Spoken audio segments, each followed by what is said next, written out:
I consider myself a fairly simple man. Enjoy simple things like you do.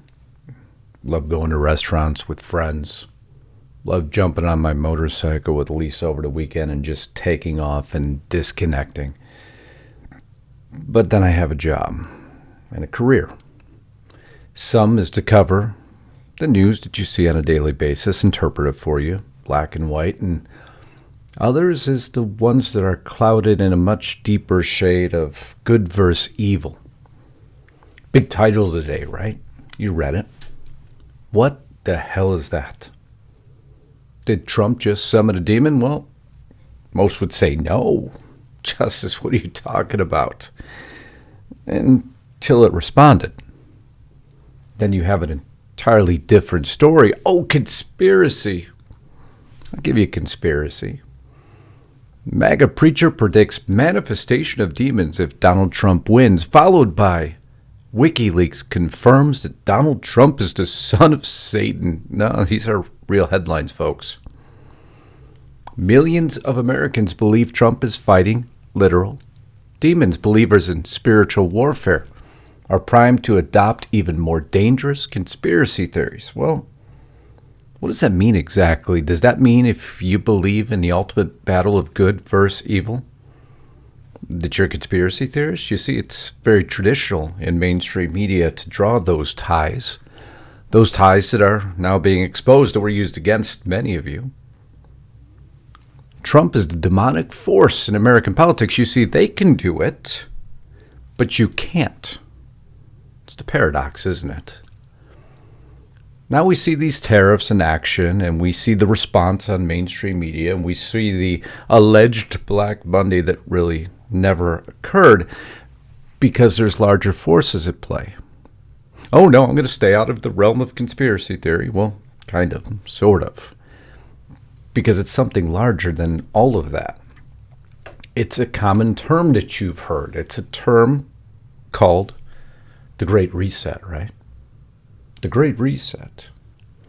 Well, Trump is resetting because as the United States of America, the Great Republic of the United States of America was being moved towards globalism, away from our sovereignty, Trump did hit the reset button, just not in the way they wanted, and now they've responded. But if you remember, if you're played Atari or Nintendo, when you hit that reset button, what happened for a moment? The screen went dark. It flashed and it rebooted. And then the system came back up, didn't it? But that moment there was a crash. There was a downturn. How else do you reset anything?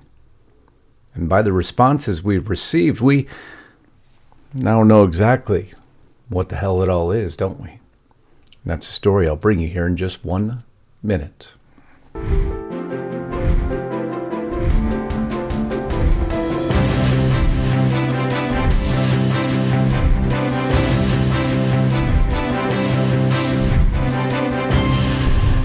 Oh, you're going to enjoy this broadcast, I promise you that. First, a little housekeeping. Supreme Court ruling, Trump gets a victory. Kind of. Because there may be more to this story yet. Supreme Court of the United States, on application to vacate the orders issued by the United States District Court for the District of Columbia. Boasberg has handed his loss, isn't he? Kind of. Boasberg lost. There's no question of that. But the Supreme Court didn't completely hand Trump a victory. The notice must be afforded. This is the person who was deported, that everybody wanted to bring back. The notice must be afforded with a reasonable time and in such a manner as will allow them to actually seek habeas relief in the proper venue before such removal occurs. So now we have to notify, according to this, of deportation, and they have a chance to file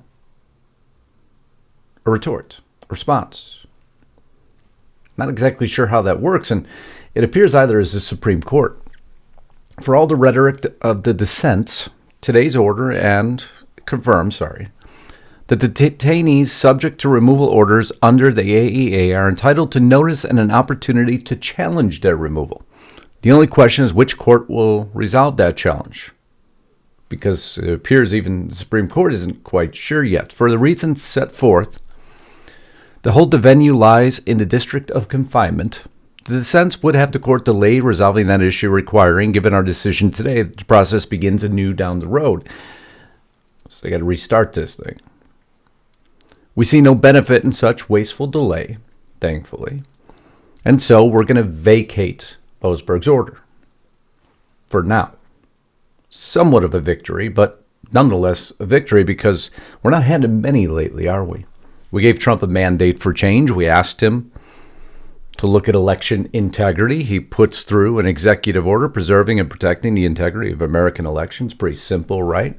And what happens? Because of one line in here, in my opinion, enforcing the citizenship requirement for federal elections. Simple concept, right? You have to be a citizen of the United States to vote in our elections. I think you hold that to be true. If you don't, please put it in the comments. If you do, please put it in the comments. And while you're in the comments, I don't want to say this too loud. They don't want this channel growing. Can you make sure you subscribe, especially if you're new here? Love you to be a member. Love your super thanks. Love you to go over to Restricted Republic, because the secret is I'm going to teach you at Restricted Republic how to survive all of this. A step-by-step guide, 11 steps as I kick this broadcast into a whole different region. And at least I would love to have you here, but we got to keep it quiet, because trust me, they don't want you to know any of it. Because I thought that was a pretty simple concept, but again, simplicity seems to be lost nowadays. So Arizona, my home state. A.G. Mays joins lawsuit challenging Trump's executive orders seeking election control in an April 3rd news conference. Mays joined the Secretary of State, Adrian Fontes, condemning, I can't stand either of them, condemning the Trump order as an attempt to take over elections. I just wrote to our representative, and I want to help him out here, because this is ludicrous what's happening right now. The president's constitutional role in an election is limited to competing in them and enforcing election laws enacted by Congress. Just take that in for a moment. Mays called the executive order an unconstitutional intrusion on state rights by an out-of-control executive branch hell-bent on destroying 250 years of precedents, and apparently the entire global economy at the same time. See how she had to stick that in? I'm not partisan. Not at all. I'm here to speak on issues involving the law, but I went ahead and threw in the entire global economy. Nice job. Nice job, Mays. Not showing that you're partisan at all. From the Arizona Attorney General, Chris Mays, I'm going to join a lawsuit with a bunch of other states against Donald Trump because we don't agree. And what they do, though, is they list 4 things. And I read everything within this entire write-up, and it seemed to be devoid of one specific topic. I'm like, well, they're not talking anything about the enforcing the citizenship requirement for federal elections, which I thought that that's what they were focused on. But nowhere in the write-up here that the general public would read, or in the recap, is it listed. So the general voter is like, well, that's not what they're going after, Justice. Not at all. Well, until you go into the actual filing. And then you find clear as day, if not enjoined, the election EO would impose erroneous documentary proof of citizenship. And there it is. By the very means and fact that they didn't list it shows you that they know exactly what they're doing, what they're going after, and what they were hiding via their recap from the general public, because it is in the suit itself. But it appears everybody hides everything nowadays, right? Rules for thee, but not for me. If you're going to go to Bernie Sanders' Fight Oligarchy rally, you probably shouldn't be flying first class, huh? Because in a lot of people's opinion, that would make you a part of the oligarchy, but that's exactly what AOC did. You see, it's all smoke and mirrors, folks. Rules for thee, but not for me. Continues to show its ugly head, but a lot has started to show its ugly head because Trump's tariffs made it show its ugly head, because out of the woodwork now comes what many would consider the actual evil. He has summons the proverbial demons now, hasn't he? Because you could tell by the responses who they were, because they're not going to stand for what Trump's doing. China says we'll fight to the end after Trump threatens to impose still more tariffs. Really? China's noted, I'll go full screen, this one's going to be a little tougher to read, smaller print. On April 7th, the United States threatened to further impose 50% tariffs on China. China firmly opposes this. If the U.S. escalates its tariff measures, China will resolutely take countermeasures to safeguard its own rights and interests. If the U.S. insists on its own way, China will fight to the end. What are they fighting for? Or against? What does China want more than anything else? 2 words to me. It's global domination. I've called it public enemy number 1, and I will till my dying breath. Hopefully it's resolved by then, but folks, this is a long battle. Who was the second one that reared their head? North Korea issues first direct criticism of Trump administration. The North Korean foreign minister's statement, published through state-controlled media, China's state-controlled media, says that the U.S. has a long-standing hostile policy towards North Korea. The hostile words and deeds of the person who is in charge of U.S. foreign policy served as an occasion of confirming once again the U.S. hostile policy towards the DPRK, which remains unchanged. And who else reared their head? Germany. Merz vows independence from Trump's America, warning NATO may soon be dead. And it is all a part of them fighting back against the proverbial and now famous Great Reset, except Trump is having one of his own. Why is this so critically important? Why are we covering what appears to be old news? Because it all has come around. Trump official says no guarantees U.S. will avoid recession. Well, then why is he doing it? Why is he doing all of this? The stock market crashed because he has no choice. I can ask you a simple question. What do North Korea, Nazi Germany, the Soviet Union, and China all have in common? Go ahead, put it in the answers. It's not a punchline, I promise you that. Though honestly, it probably could be. They are the VIPs in the dictatorship club. The Great Reset is what they wanted. They wanted this globalist concept that I need you, you need me, I need them, and they actually wanted you to think that they weren't in control of the entire mechanism.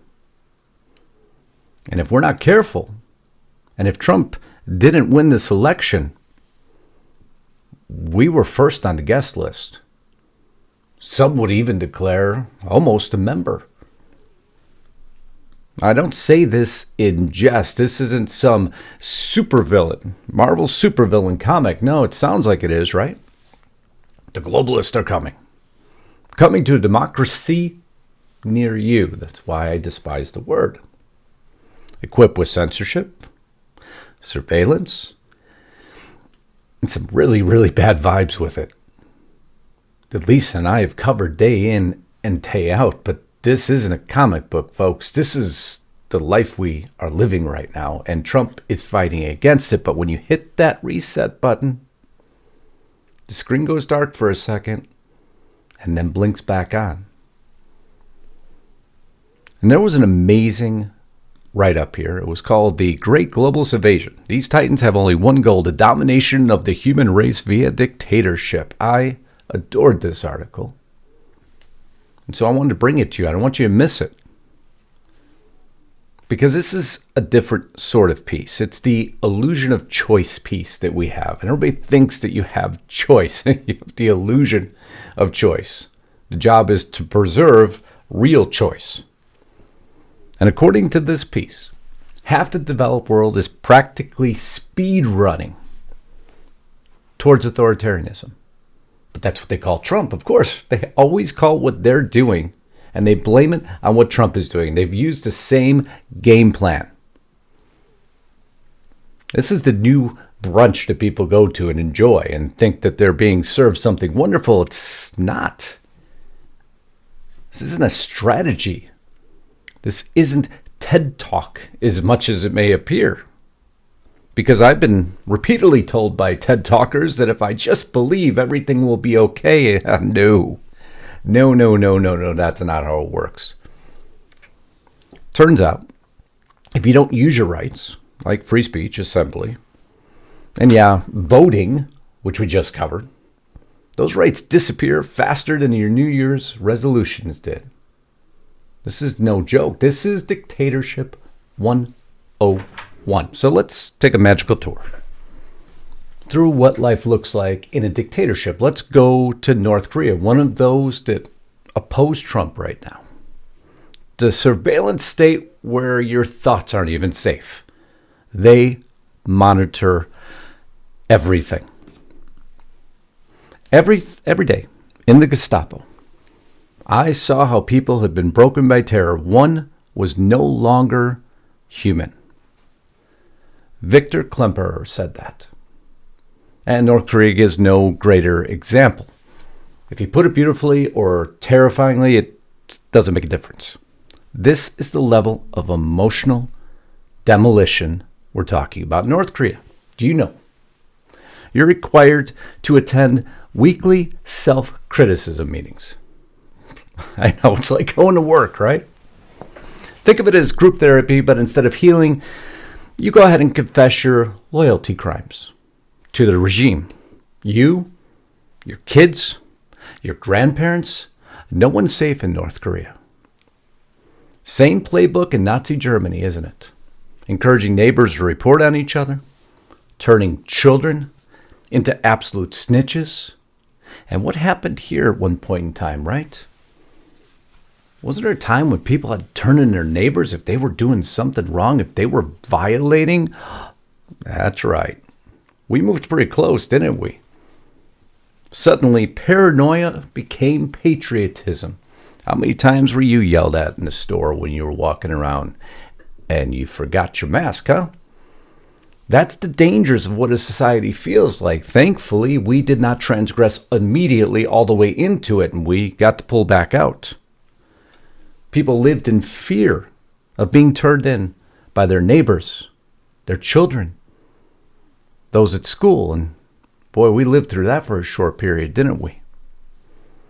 Isolation, propaganda, and control, because surveillance isn't enough. No, surveillance won't keep people quiet, never does.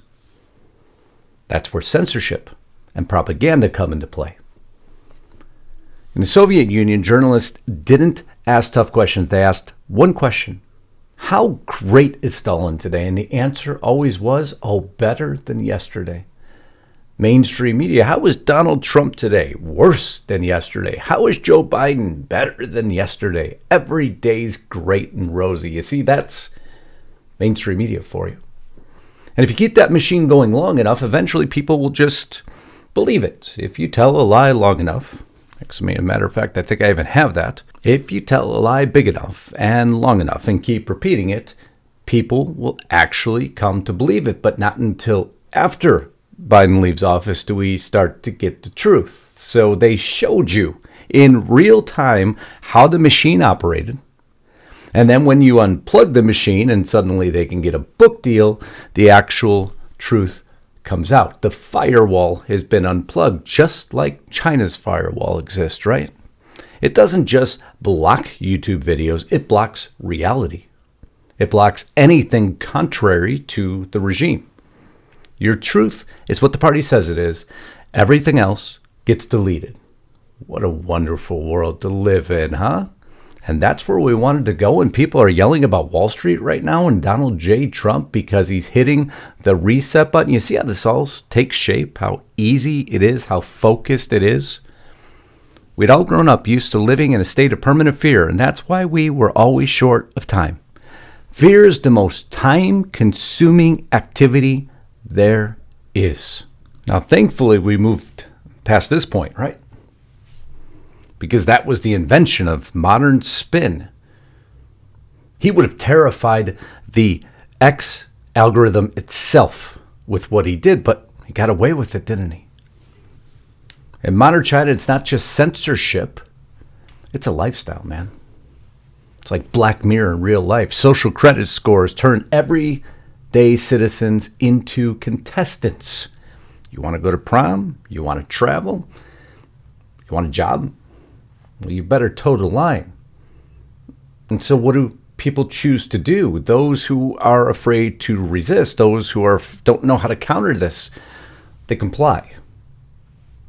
How to survive when it all goes sideways, right? Because rebellion's cool. Well, until you got rent, kids, a job, or you could just go get the job at the Ministry of Loyalty or Ministry of Truth. And then you'd be fine, right? Because then you complied. The machine can't hurt me anymore. In Nazi Germany, you attended rallies. You saluted a lot. People still getting in trouble for that salute today. And you pretend you were totally cool with everything that was happening. Even the parts of it that, were called genocide. But it let you survive in Nazi Germany. So you complied in modern Russia. The smart money cozies up to the Kremlin. Just don't fall out of favor, or else, watch that next cup of tea you drink. Come on, who knows that reference? I know you do. Put it in the comments. I want to see how much you're paying attention to global politics like we do here. In North Korea, you don't get the luxury of thinking. No, the regime will think for you. And there's a high price for resistance in these regimes. The evil that Trump has now had show its face. The demon has now shown its face. And the loudest ones against Trump, China, North Korea, Germany, he's not far behind. And don't worry, you're going to get a little bit more from Putin. As much as I want those two to figure out their differences, because there's a bigger evil upon us right now. And Trump's maneuver simply showed it through. But how do I survive this, Justice? What do we do? What do we change? Oh, I can give you a multitude of ways you could change.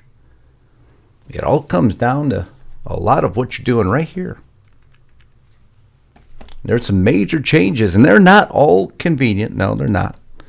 I'm going to extend this on. I'm going to keep going, and I'm going to give probably 11 ways you change this. But the way I'll tell you right now is you have to stay active and loud. If you're not, then your voice is never heard. And if you watch in the comments, and you'll see it a lot, but nothing will ever change. You see, that was the propaganda machine working. It's worked. It's changed your mind. It's gotten you to, in some way, shape, or form, think that they are larger than you. No, there's only one thing larger than all of us. What is it? It's God. The overriding force. The ultimate battle of good versus evil. Trump just simply got it to expose itself. And now we see it for what it is. And people are yelling at him. What is he doing? He's insane. He's crazy. He's destroying the economy. He's destroying Wall Street. Listen to those messages slightly different next time, okay? All he did is get him to expose themselves. It's like a cancer that can't be found until it exposes itself. And then you see it for what it is. Plain and simple. This isn't hard concepts. This is actually pretty black and white in the most part. Trump just showed you what he's been talking about for years, decades. What we've been talking about since the day we started. It's always been there. You are in the ultimate battle of good versus evil.